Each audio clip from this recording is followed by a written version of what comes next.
going on, guys? This is DJ Clan Smasher, and in the background I'm gonna have Bad Boy pretty much hitting this base while I'm talking about the attack and what I'm doing today. So unfortunately, because of timing and constrictions and all that stuff, both being busy at different times, I'm just gonna be talking about his attack, pretty much how to do it. And the good thing is that I had him write down like some of the main things that he looks for when attempting 10v10 hits when it comes to the Queen Charge LaLo attack. So I'm just going to be talking to you about those main things, and then I'll replay this attack again and then just kind of pinpoint some of the things that he did for this attack, and then I'll be showing you the other attack that he's going to do as well. And he did that one in Elite Gaming versus Cold September.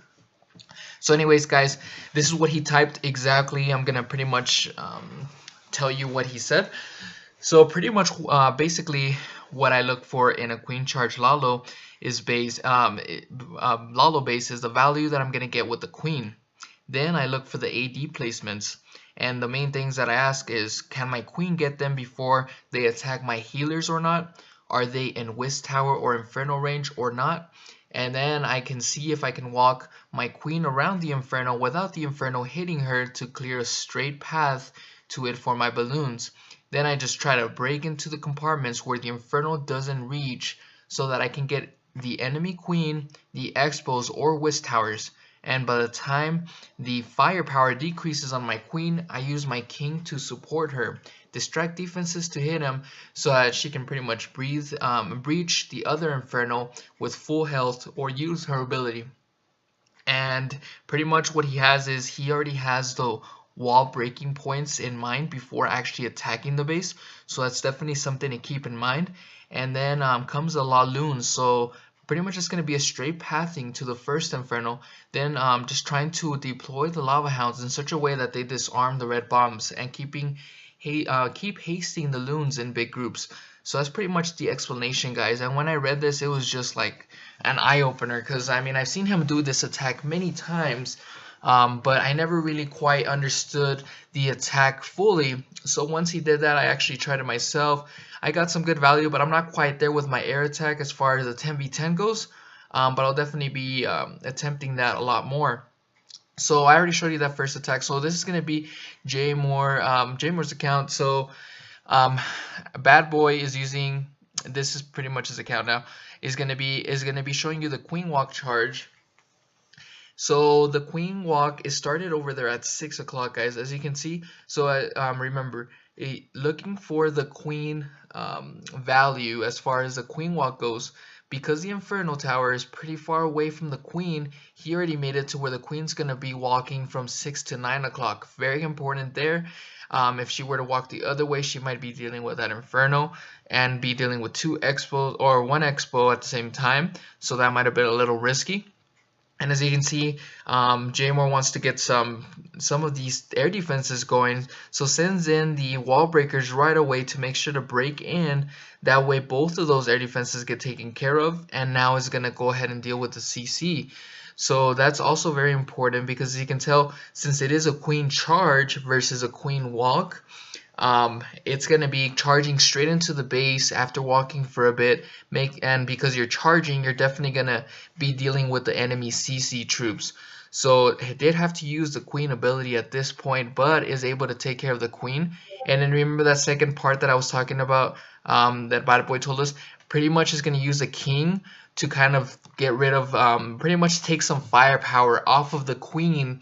That way the Queen can survive longer. So as you can see, broke right in. The King's going to be doing some work, and since he already knows that the Queen's, there's nothing that he can do with the Queen anymore, he's just going to start the Laloon portion. And remember what he said about the clear pathway to the lava, to the first Inferno.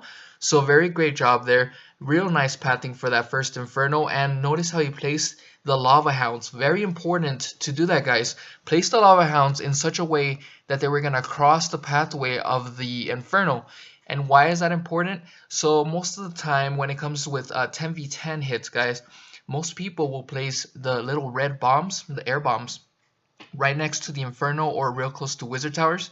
And it's usually next to the Infernos. The reason behind that is because if there's no Lava Hound that pops or enables those air bombs, those balloons are all going to be targeted by that air bomb at the same time that they're being targeted by the Inferno. So that means that there's a higher chance of that pack of loons to go down. So that's why it's important to make sure you cut the pathway and get through with the Lava Hound, so that the Lava Hound pops those air bombs and your loons are going to be able to survive a lot longer.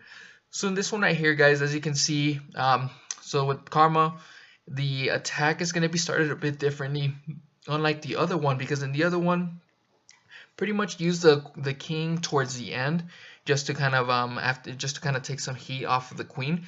But in this case, uses the king at the very beginning to make sure that the pathway is created for that Inferno. As you can see, that Inferno isn't defended that much because the king is taking some hits while the queen is going to be dealing with the Inferno, and the queen doesn't even have to pull the CC at this point, so is able to take care of the Inferno without having to pull the CC. So if you see any of those things as far as weaknesses go for the base, you definitely want to take advantage of that and pretty much take care of the Inferno if you can without having to deal with the CC or the queen or anything like that. So if you see that section, it's definitely important to try that out.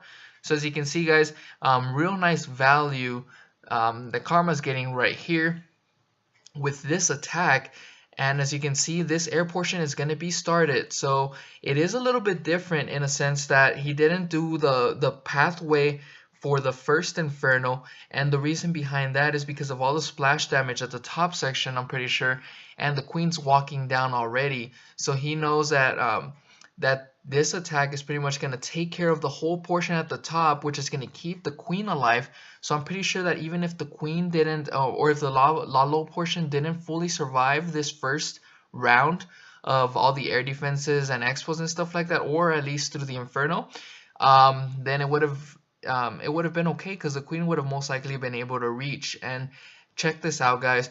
Pretty much Karma did a crazy attack, overkilled this base, and still has a rage ability. So it's really all about timing, placing the haste in the right direction, and redirecting your loons in a way that they're going to deal with the wizard towers or the Infernos pretty quickly, while the Lava Hounds are just taking coverage, guys. So hopefully this helped out.